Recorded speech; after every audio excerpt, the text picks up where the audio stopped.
Thank you. I was born in a town called Düsseldorf, which is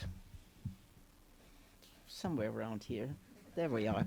I speak a lot to schools, and surprising enough, a lot of kids have no idea where Germany is, let alone Düsseldorf. So I put in that picture just to explain. I'm sure all of you know approximately where we are. So Düsseldorf has always been a beautiful city. It was partially destroyed during the war, but then it was rebuilt. And one of the features of Düsseldorf, probably some of you may have visited, is a street called Kurfürstendamm. It goes through the middle of the city. There's a canal in between, and there's a promenade on both sides of the canal with trees and flowers and so forth. And my grandfather Isaac, who was an astute businessman, his pleasure on Shabbat, after Saturday morning services, was to take my brother and me, walk down this street, this promenade, and take us to one of the coffee shops.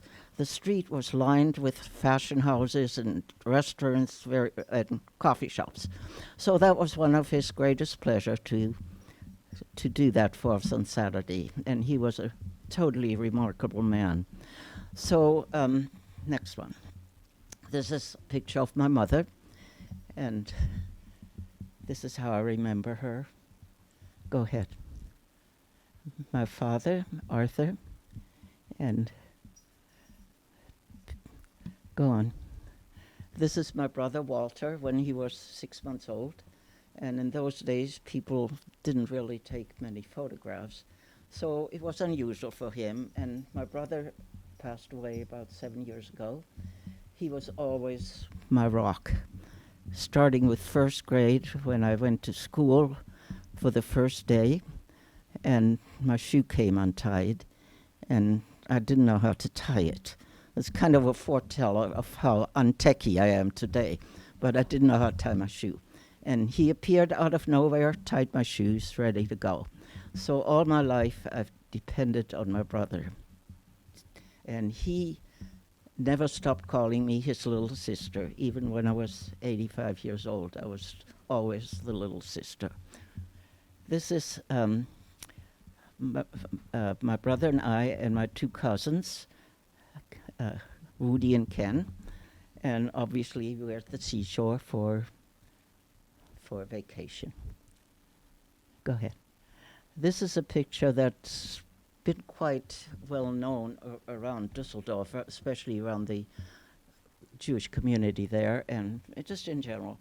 My grandfather Isaac and my grandmother Eva, and then behind them is my uncle Eugene, who actually survived in England, one of very few people who did. And my uncle Adolf, whom I never knew, who was killed in the last week of the First World War. He was in the Cavaliers, and later there's a picture of him. And then, of course, my father, Arthur, is there. So this was the proud time of my grandparents with their 3 sons all serving in the military.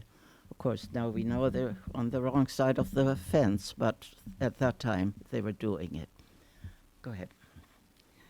This is Uncle Adolf sitting on his horse in the cavalry. And this is my brother's bar mitzvah. You see my brother and me in the middle there. My mother is next to us, and my father next to that. Grandmother Eva next to my father. That was my paternal grandmother. And grandfather Siegfried Eva was my paternal mother. And Siegfried was my maternal grandfather, the father of my mother. Probably, anyway.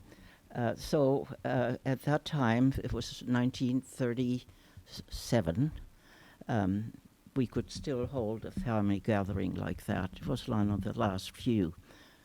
Go ahead. And this is it's kind of a funny story behind this.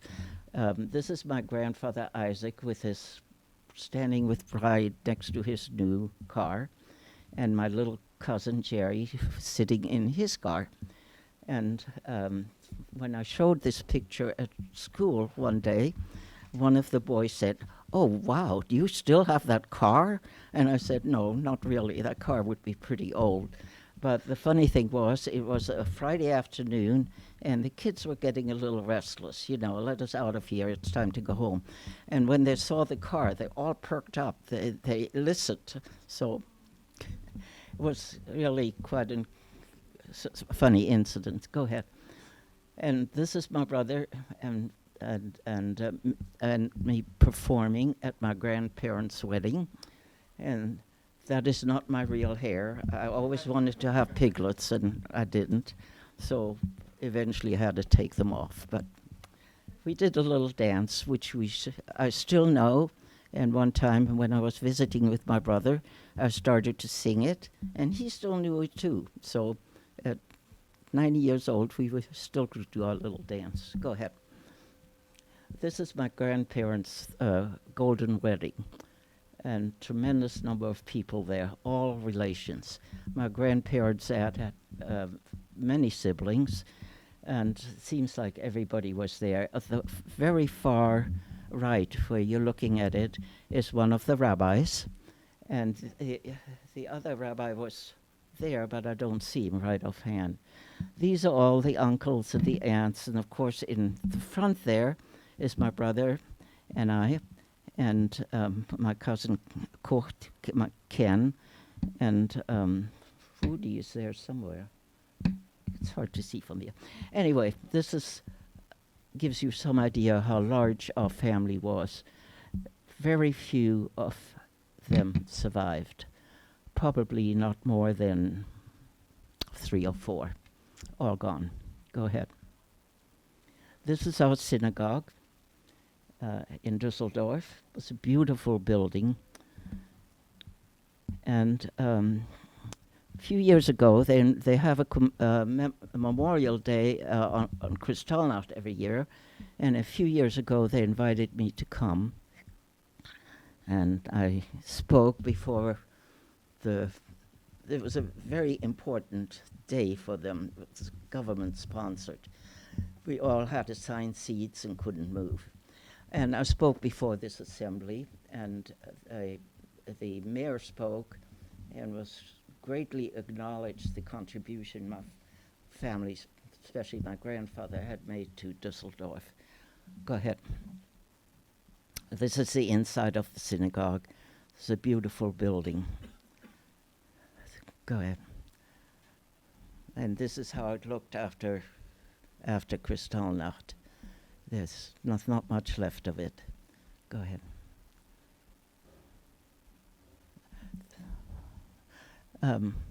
This is our house, of course, after it was bombed.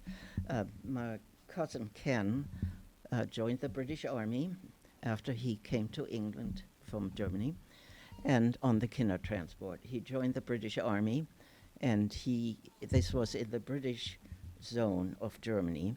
So he saw our house and he took that picture. But as you see, it was mostly destroyed. This is my grandmother Eva on the right, and the other woman is her older sister Julie, and those are her 5 brothers. And they're part of the many family that used to come to our house on Sunday afternoon for coffee and cake and talk. And pretty much boring for us kids, but they came. And the uncles to me all looked alike. I had to ask my brother, who's this, who's that? And he knew who everyone was. So go ahead. I guess that's it. Okay. So you get a little idea of the background of my childhood.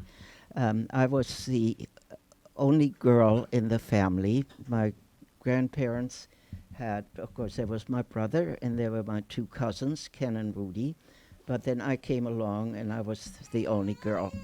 So, how do you spell spoiled? That was me. One of the uh, things I remember was before I was old enough to go to school. My father would go into the business every Monday. I think the rest of the time he probably called on clients and so forth. So he would take me with him every Monday, much to the delight of my grandmother. She could have me all to herself and spoil me even more.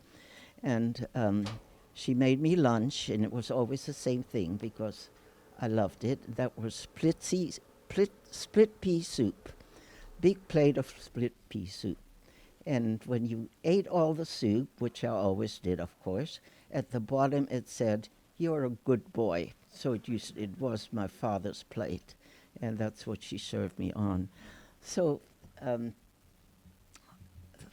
so then eventually it was time to go to school, and this was still a really good time. There was no particular hardship, even after Hitler came to power. But eventually, of course, it got worse. We had our last family Passover. By that time, it was 38. And during the Passover service, it's customary to, at one point, to open the door to welcome the prophet Elijah. And it was always my job to open the door. Besides, it was my job to ask the 4 questions because I was the youngest. So I had to open the door. It was 1938, and I was absolutely terrified because there was a German guard standing by the door who had to make sure that nobody came in who wasn't supposed to be there.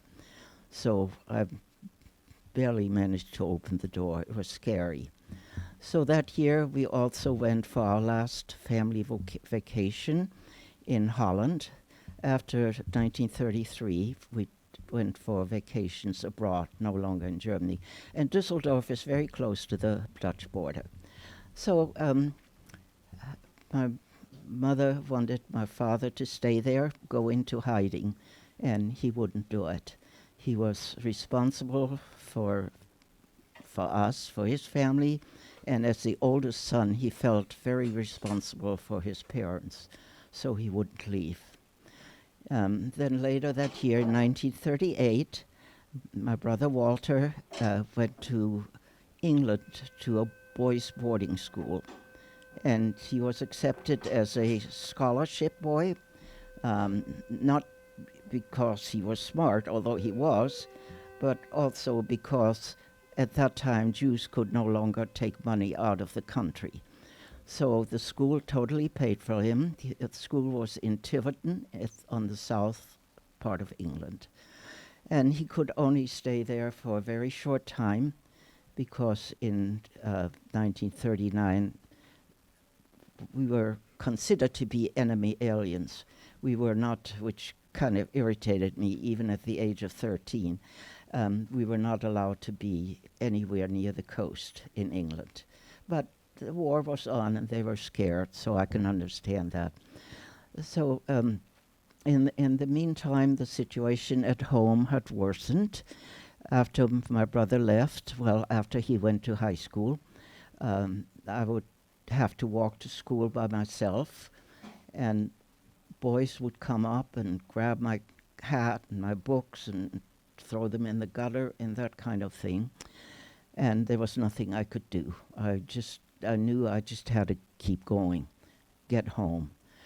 I had in Germany at that time the school system was that you went to elementary school until you were 10, and then you had different choices. You could either go to a trade school, 6-year trade school, or you could go to an 8-year high school with college at the end of it. So these were private schools, girls' schools, and you had to apply, you had to take a test. So I did pass the test. I was accepted at the school, but by the time the school started, the beginning of the school year, Jews could no longer go to these schools.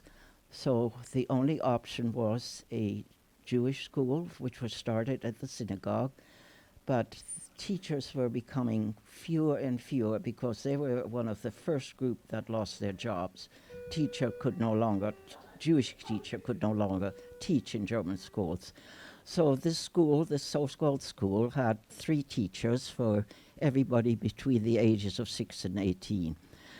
So we didn't have much school, but we did learn Hebrew. I could speak Hebrew fluently, I could read it. Unfortunately, I've forgotten most of it. So, so by that time, so then in 1938, in November 9th, was the Kristallnacht, which probably everyone has read about. At first, nobody would come into our house to destroy it because of the reputation of my grandfather. He was so philanthropic. He gave to causes, not just Jewish causes, but city causes. He had many rentals, and if people couldn't pay it, he'd say, "Oh, just pay me next month." So he was very beloved in the city, and they could not find, whoever they were arranging the break-ins, they could not find 10 men willing to break into our house. And about 4 o'clock, my mother said, "I think we okay," but we weren't. 2 hours later, they came in, and they started systematically to destroy things. They hacked into the furniture, destroyed all my mother's precious possessions, her crystal, her china, and of course the silverware they took. They didn't destroy that, they just took it. So my mother, with foresight, put me into my parents' bedroom, because when they came in, and I understood later from talking to people that they did not do this to everybody. But again, it was for respect for my grandfather and my father too. My mother put me into their bedroom, and the first thing they asked when they came in, "Where's the child?" And then this person, whoever was in charge, said, "No one is to go into that room." So nobody did. So the bedroom was saved from destruction. They went into our kitchen, and they started to pull out everything and destroy that. And then we had a refrigerator, an electric refrigerator, which was kind of a new thing at that time. I still remember we used to get big ice blocks delivered. So we had an electric refrigerator, and the refrigerator started to hum. You know how it does when it starts going? And they got scared. They didn't know what it was. So they left. So our kitchen was partially intact, enough intact that we could use it. All the china and crystal and all that took out of the cabinets in our living room and our dining room, instead of just throwing it on the floor where we had carpets, it was more fun for them to take it out into our, it was kind of like a round entrance hall, and throw it on the tile so it would shadow better and make more pieces. And I remember my mother standing there in the middle of all the rubble, all the things she loved, and she said, "It doesn't matter, they're just things." And that kind of stayed with me, that attitude. So then my cousin Ken came over. He was 2 years older than I am, and everyone was sitting around. Oh, of course, and then they took my father and my grandfather. So the women basically sitting around in our house. I think there were few kitchen chairs still there, being really glum and depressed. And my cousin said to me, "Let's clean up this mess. We don't have anything else to do." We couldn't go to school because school was no longer there. What they did during Kristallnacht, they took out all the books and artifacts in the synagogue, the Torahs, of course, put them in a big pile outside, and danced around it and lit it on fire. And after that, they lit the synagogue on fire. So there was no place to go to school because our classes were in the synagogue. So Ken and I cleaned up the mess pretty much. It gave us something to do other than sit around and be scared. And of course, my father was gone. My grandfather, they did return the next day or late that day. He was over 80. He walked with a cane, and so he came back, but my father didn't. So I sat by the window in our family room, which faced the street, and for several days, waiting for him to come back, but he didn't. Eventually, he came back after 6 weeks. He was very thin. He had shaven his head. He was very dirty and very hungry. So, but he came back. And then, of course, he knew it was time to go, in spite of everything, even though he didn't want to leave his parents. During Kristallnacht, my grandmother had a stroke, and my parents put her to bed in their room, which was still, of course, standing, and she died about a year later. So by that time, my brother was in England. He couldn't come back anymore because if he had, they would have grabbed him and put him in prison. So he never saw my parents again. Then in June of 1939, I went on a Kindertransport to England. We left from the train station in a special train, and only one person was allowed to take the children to the train. My father took me to the train. I got on the train, and the train pulled away. And I looked out of the window, and my father was crying.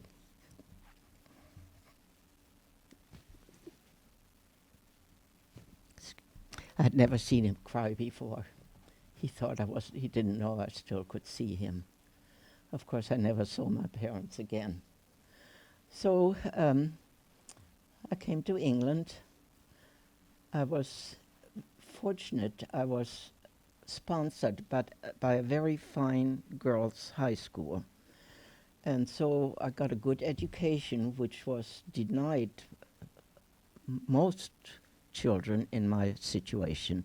They either had to go as maids or work on agriculture, and I got to go to this really wonderful school.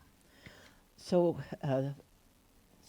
the school had asked for people, the parents of the girls who went to school, to house me. And the first family I went to then took me from London to their home in the Midlands, a town called Stoke-on-Trent, which is where all the pottery was made. It was very dirty at the time, but it's been cleaned up.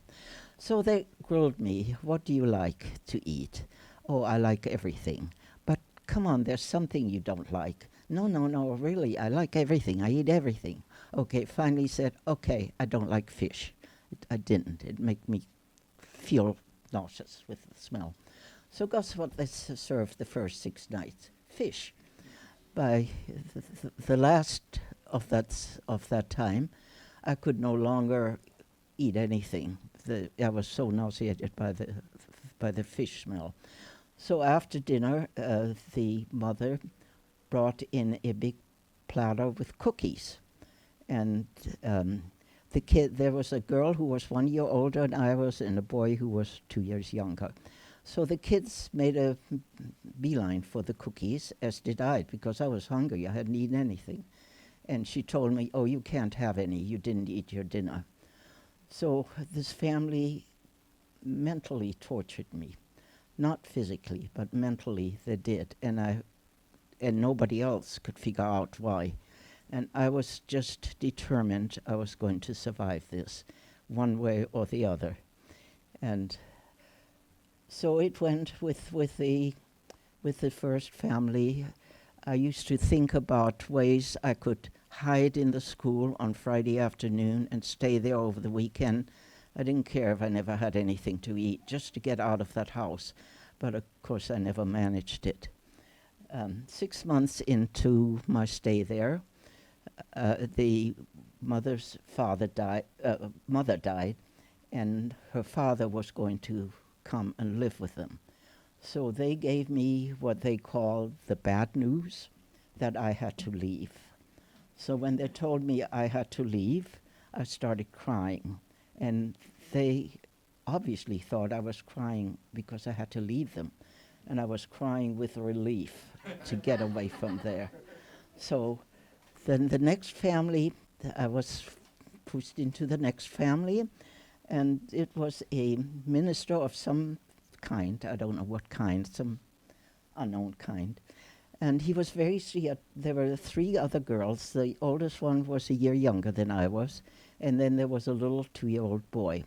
And they had a nanny for the little boy who hovered over him and wouldn't let anybody come within 3 feet of him. He was a sweet little boy. The girls were totally ignored. Nobody cared what they did. And and I was 2. So it was a lot better for me, because they didn't treat me any worse than they did their own daughters. And the girls were not happy. They knew that I would leave eventually, and especially the oldest one, which was a year younger than I was, said, "Can't you please take me with you?" And of course I couldn't. So I was there for 6 months. The minister had committed himself to 6 months, and on the day of the 6 months were over, I was out the house. So my next house was with a family. It got better. The first one was awful. It got better as we went along. Either that or I got so tough I didn't care as much. Maybe a little of both. So the next family were very kind, but it was at the height of the Blitz. And the mother was a very nervous person. So after about 3 months, and we went every night into the bomb shelter. So after about 3 months, the father was very apologetic, said, "I'm sorry you have to go, but it's too hard on her. She's just so worried all the time at having be responsible for another child." So I had to go. So then came number 4 family, and they were the kindest of all, except for the last one, of course. And the husband was a coal miner, and the woman had a little general store, and I think they were really quite poor. I'm not sure how they got their daughter into the school, because I'm sure it cost quite a bit of money. And then the other families they had the money. So this family didn't. But they were very kind to me. I know I had pneumonia once when I was there, and the mother was very apologetic, but she had to go to work. She left me a big pitcher of lemonade, and so they did their best. The only problem was that their daughter, who was she was a year younger, did not like school. I loved school, so she played hooky whenever she could. She got terrible grades, and so her parents would hold me up as an example of being a good, nice girl, which of course didn't sit very well with her. So, so at that time, I'd already met my friend Marjorie, who was in the area in the Midlands. Her family actually lived in the south of England, but they came up to the Midlands because of the danger of invasion at that time. So Marjorie and I became good friends, and we were actually friends forever. She died about 5 years ago, and she still lived in England, and I gave the eulogy at her funeral in Canterbury Cathedral. So, but life with Marjorie's family became so much better. Her mother actually washed my clothes. Nobody had ever washed my clothes before. I wouldn't even know how to use a clothes washer. And she even went to the school and complained about the clothes they gave me. This was strict clothes rationing in England. If you bought a winter coat 1 year, that used all your coupons for 1 year. There was nothing else you could buy, not a pair of socks, nothing. So the uniform, we had school uniforms. The uniforms I inherited from other students were pretty well torn up. Nobody could get up clothes until they were, on their last use, except after the last use, I got them. So Marjorie's mom went up to the school and complained, which didn't do any good. But that's the kind of people they were. Her father was, several times I'd come in the room and he'd be reading the paper and then he'd hide it, so I wouldn't ask. One time he smoked a pipe, and Marjorie and I went to the tobacconist to buy tobacco for him, which of course you can't imagine this kind of thing happening today. But at that time you could. So the shopkeeper reached into under the counter and pulled out a chocolate bar. Well, nobody had seen chocolate for months. And he gave it to Marjorie, and he said, I saved this for my best customers. And, okay, and Marjorie said, well, what about Margot? No, she's not one of us. So he mumbled something. So I said, let's just leave, it's okay. So we get home, and her father is furious. He takes her by the hand and confronts this tobacconist. And of course, in the end, we get a chocolate bar. But he said, her father said, if you give it to one of my daughters, you have to give it to both of my daughters. So that's kind of how Marjorie and I became sisters and friends forever. She would come here to visit, and I would go there. And then later, when my children were old enough, we traveled around the world. So from the awful beginning in England, it ended up okay. And it's not, from there on, and then we were coming to the end of the war, and I saw something in a paper, just by chance, that the US government is looking for interpreters and translators to go to Germany. So I applied for that. It was a 10-question quiz you had to take, and it wasn't easy. You were allowed to have one failure. One of the questions for me, fortunately, was about Woodrow Wilson, and I just read a book about Woodrow Wilson. So I made it. I made it on the test, and we went to Germany, and I was stationed in Berlin for 18 months. So that was a good time for my life. It was wonderful to be with the U.S. Army people. They were also sure of themselves, and I like that trait. And they had wonderful teeth. People in England didn't have good teeth. So eventually I applied for a visa, which took a year before I came to this country. So Germany at the time, they weren't all bad people. In fact, there were a lot of good people. But the people were afraid for their own lives, because if they helped Jews, they were bound to suffer the same fate as Jews. They would be deported. So I could perfectly understand that they were a little bit hesitant. We had a little bakery at the end of our street. It also sold ice cream. And my brother and I walked down the street. The woman would kind of come. She'd go around the back and she'd give us each some ice cream. But she wasn't supposed to do that, of course, because Jews were not allowed in any stores. And then I remember another instance where our business had a driver for our cars, a chauffeur. My father, nobody knew how to drive at that time. Cars were still kind of a novelty. That's how far back it goes. And he came late one night after Kristallnacht, and he wanted to drive my father over the Dutch border and during the night. And so, he was very much risking his life. But my father wouldn't go. He wouldn't leave us. So let's see, I probably jumped around too much. Um, when I was ready to, oh, I did say I had to go to the Jewish school, yes. But in between time, in between not being able to go to the girls' high school and going to the Jewish school, the only high school that would accept me was a Catholic convent. And those nuns were absolutely magnificent. They were wonderful to me. In fact, they offered, and they, after a year at that school, they were kicked out of the school, and it became a state school. They went into hiding. They offered to take my mother and me with them, and they would have disguised them as other nuns. And my mother wouldn't leave my father. So, but they were just really, really wonderful. So there were people there. They weren't all bad, but they were afraid. And there wasn't a whole lot they could do in those days other than what they did.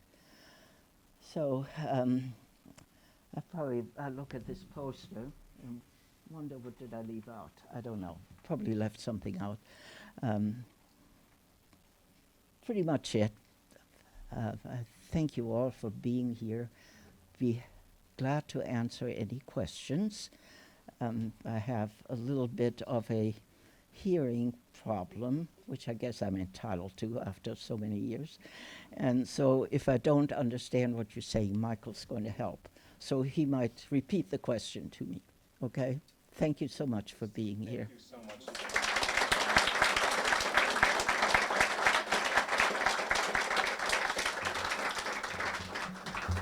Thank you so much for sharing with us. And we do have time for questions, so we'll start with you. Yes, go ahead. When did you reunite with your brother? When did you reunite with your brother? It was in England, actually, when I lived with Marjorie's family, because neither one had any money. We couldn't even send us each other a postcard because we didn't have the money. So they paid for him to come to where we were living. And he rode his bicycle. I don't know how far it was, probably like maybe 50 miles or so. And so we did reunite that way. And when he left, I don't know how many days I cried, but it was a lot of them. And then later, of course, as we both established our families, it was, we became reunited. Even not necessarily, and he lived in New York. Eventually he retired to Florida. Even though we didn't actually see each other, we could talk to each other on the phone. And we always had some anecdote to tell each other that only we would have understood. So, as I said, it was a very sad day when he passed away. Yes. Thank you so much for sharing your story. I was wondering if you could tell us about what it was like to go back to Berlin, and when you were serving as a translator, if you have any stories about people that you met. Oh, lots of stories. Actually, when we came to Germany, the group of us, there were about 30 people who in the program, I saw the German prisoners unloading the docks in France. And I said to the organizer, and it just, I can't deal with this. I can't deal with the Germans. I don't want to look at them. I told the organizer, I can't do this. And he said, wait a few days. If you still can't do it, we'll send you back to England. So when the first stop was in Frankfurt, which was the American zone. Germany was divided into 4 zones. The Russians had all the east part, and then on the west part there were 3 zones. There was French, American, and British. So everybody at first went into Frankfurt, which was part of the American zone. And then there was a call for people who wants to go to Berlin. Well, a lot of people didn't want to go because Berlin was surrounded by the Russian zone. You could only get out of Berlin once a year. So people didn't want to go. They wanted to be in the south where they could travel, et cetera, et cetera. But I wanted to go to Berlin because I thought it was the most interesting place. So I did. And we had big room where there were only 8 women, girls, who went to Berlin. 20,000 troops. There was no shortage of dates. Yeah, it was fun. I haven't been in that situation since then. So, yeah, I met a lot of interesting people. The first night I was there, they cautioned us. And now Berlin was divided into sectors. And the same thing, the Russian sector was on the east side, and on the west side was the American, French, and British. So the first night we came to Berlin, in the American sector, of course, they said, do not stray into the Russian zone. So, of course, what did I do? Not purposely, but all of a sudden I was in the Russian sector. And very nice. They didn't speak a word of English. They were very primitive, but they escorted me back. So, but the people there who, of course, we did the translating and the interpreting. There were also quite a lot of Germans hired who'd been obviously politically cleared, who actually read the letters and listened to the phone calls. And they were, of course, attuned to anyone saying anything strange, like I saw a field of butterflies, something like that, and you would know that it's a code for something. So it was up to them to send us the information, and then it was up to somebody in Washington to interpret it. So, but it was a very interesting period of my life. I'm always glad I went. My uncle Eugene, who did survive the war and lived in England, said, do not go, absolutely do not go. And I said, oh yeah, I'm going. So, so I went. Yeah, it was a great time for me. Tell the cigarette story. The cigarette story. Oh, well, the one thing about being in Berlin right after the war like that, there was a raging black market. And the first time I went to the PX to pick up whatever you did, I said, I don't need any cigarettes, I don't smoke. And the sergeant in charge said, take them. If you don't want to use them by next week, bring them back. Well, of course, cigarettes were money. Cigarettes were about easily $200 worth for a carton of cigarettes, if not more. And a pound of coffee, about the same thing. So without any qualms at all, my friend and I, who we were doing the same work, set out and see what we could get on the black market. Yeah, who cares if the Germans don't want to sell it to us?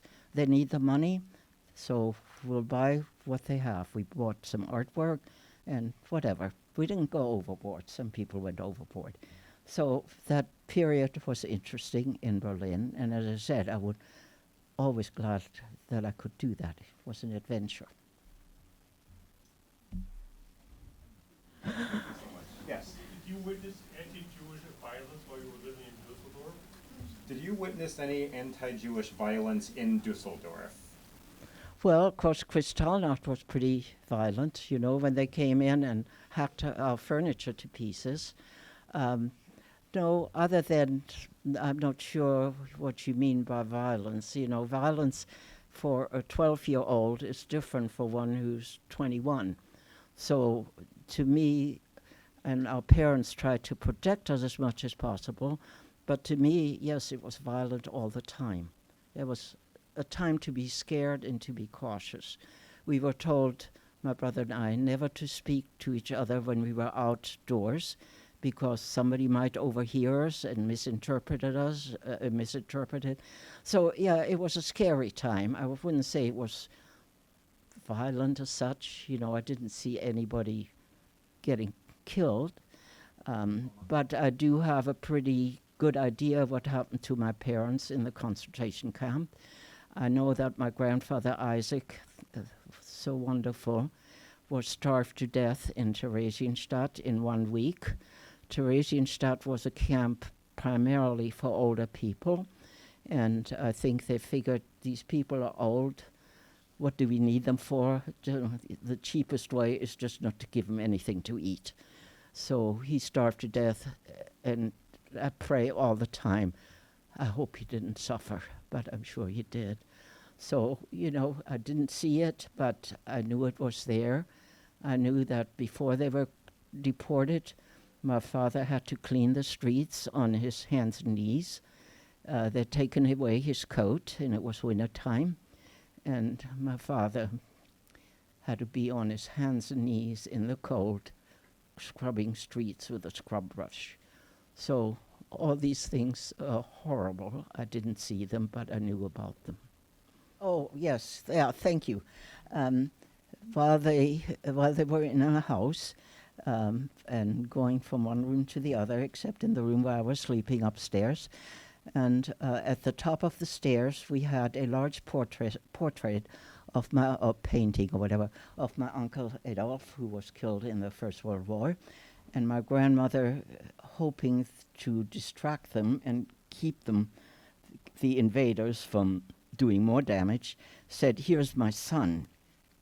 He was in the First World, he was in the war, and he was killed." And their reply to that was one of them took out his pistol and shot through the picture. So, And that's when she had a stroke. She had a stroke. yeah, then after that she had a stroke, which she did not ever recover from. That I remember kissing her goodbye when I left on the Kindertransport, but she was not aware of it. So she lived for another year, primarily in bed in my parents' bedroom, and then she died.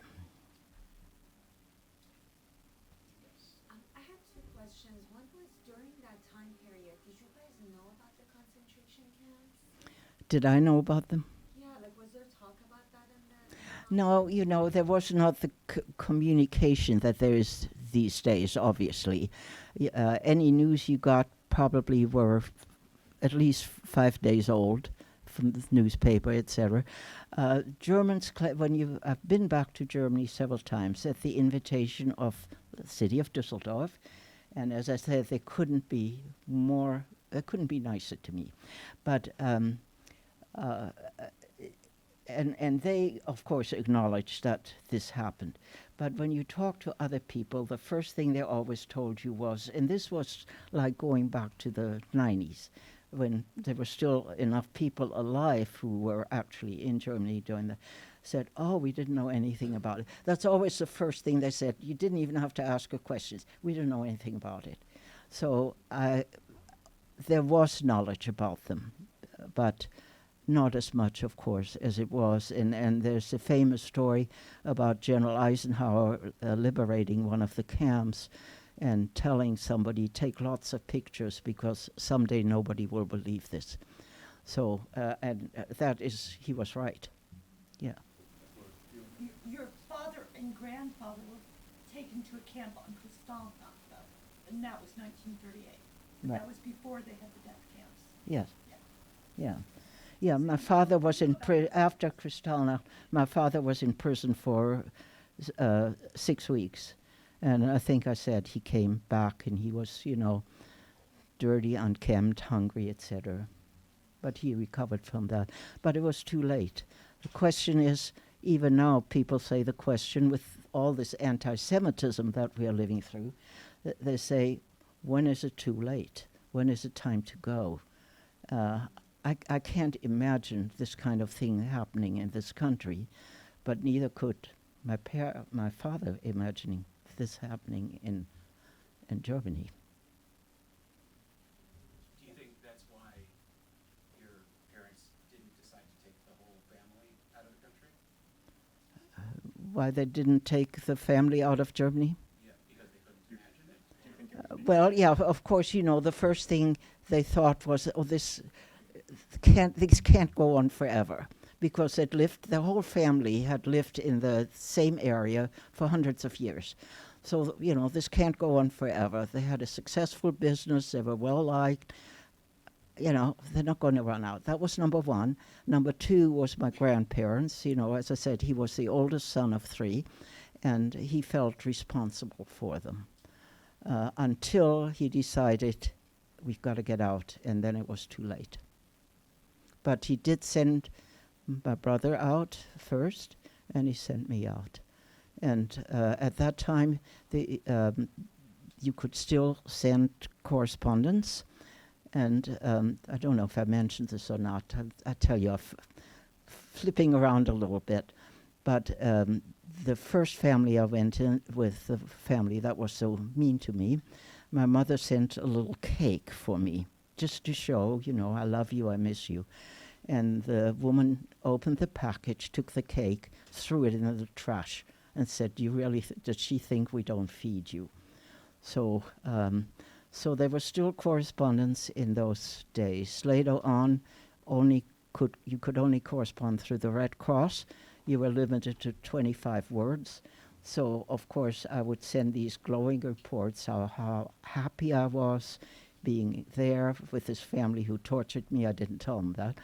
And I'm just hoping that my mother, who was very astute, didn't read through the lines how miserable I was. Okay, so the question is, it seems like when you were living in England, you had disconnected from your Jewish roots a little bit, given the families Right. you were staying with. At what point in your life did you reconnect with your Jewish roots? That's a good question.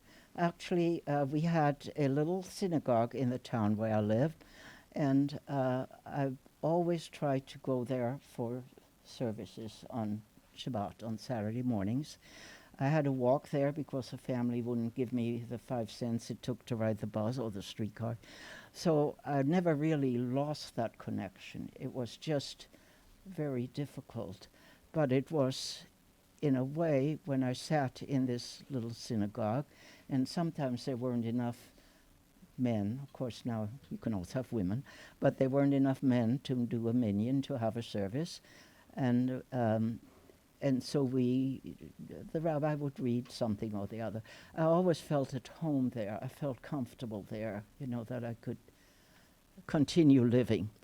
So I never really disconnected with it. And then, of course, when I went to Berlin finally, and the town where I lived, there were very few Jews, basically none. It was a small town. They'd never even seen a foreigner. They were hanging out of the window when I first came there looking. I don't know what they expect me to do, have horns or something. So there was no Jewish connection there. But then when I went to Berlin, I did reconnect easily with the chaplain, and who held services every weekend. And then, of course, when I got married, I could really keep a Jewish home. So I never disconnected. No, I think Kristallnacht was important in that everybody suddenly realized they got to get out. It's not going to get any better. But no, many people left before them. For instance, a friend of mine whose father was a publisher of a big newspaper, was the first one that we know of who lost his job instantly. So those people left because they needed to make a living and they couldn't stay there.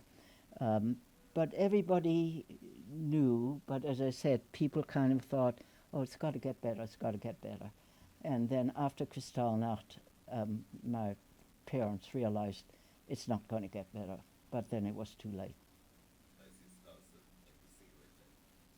But I got out, or you wouldn't be here. But I'd love to hear from you, because I think a lot of your philosophies and your approach to life stems from what you had to go through and what you had to do to survive. Well, that's true. This from daughter number 2. I know I was very protective. I would never wanted you to be out of sight. So that was probably a problem, but that's how I felt. When I was in England, the only thing I can say is I became a tough girl. I decided to survive one way or the other, and I did. And before I left, of course, I was spoiled to the point where I never had any problems, you know. So, yeah, well, you know very well that I was very protective of you. Probably still am. I don't know. Yeah, at one time when I was with the original family, the first family, I made myself a little calendar that just went for 6 months through December. And every night I crossed out a day. And I thought if I can get to the end of this calendar, I'm okay. So every night before I automatically cried myself to sleep, I crossed out a day on the calendar. And then that's true, you know. You either survive or you don't. And I made up my mind I was going to survive. You spoke so lovingly about your parents, and I would love to give everyone in this room an opportunity to learn something about your mother and your father, about who they were as people and their personalities. Can you please share a little bit about things you remember Sure. about them from Yeah. before things were bad, just about their personalities and the way they parented you and your brother?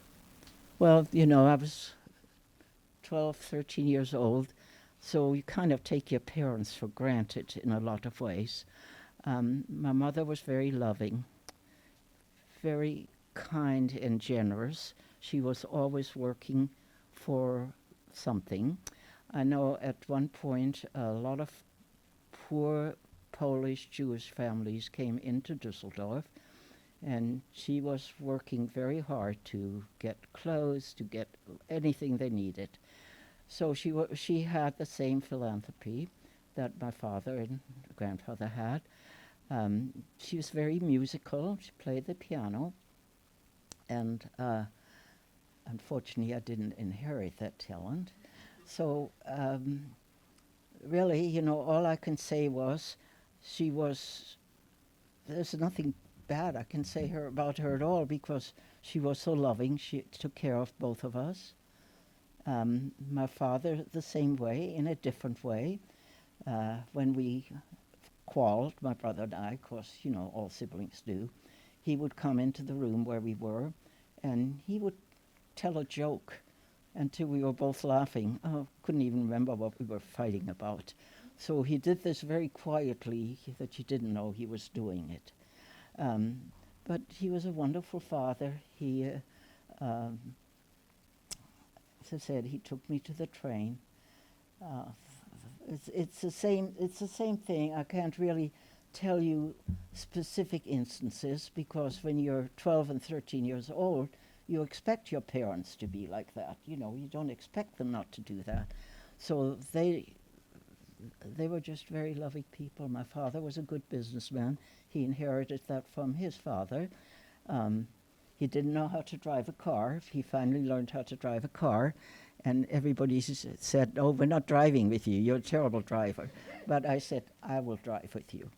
When he went to have his picture taken, didn't have a little handkerchief, I gave him mine, even though it had green and pink flowers on it.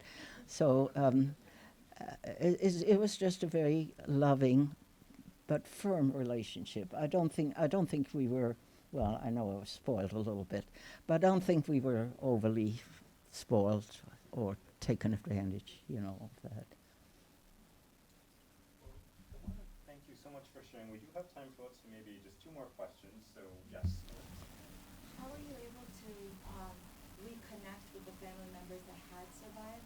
How were you able to Well, my uncle Eugene was in England, and I was in England, and he came. Of course, he came without money. You couldn't take any money out. He took a night job in a chocolate factory, which was paid the highest salary he could get. And eventually they had enough money that they could at least talk to me, and I could come and visit them once in a while, not very often. So, you know, gradually you just do reconnect with it. And we stayed, as I grew older and was more able to do things and had a job where I could work, had some money, you know, I could go there and see them. Yeah, so that was not a problem.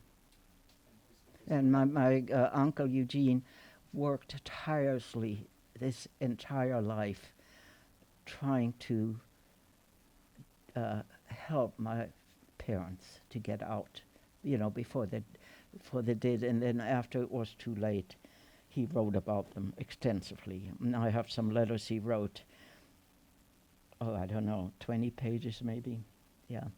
And I translated them, gave them to my kids. For sharing. Can you please thank Margot again for being here today? Thank you.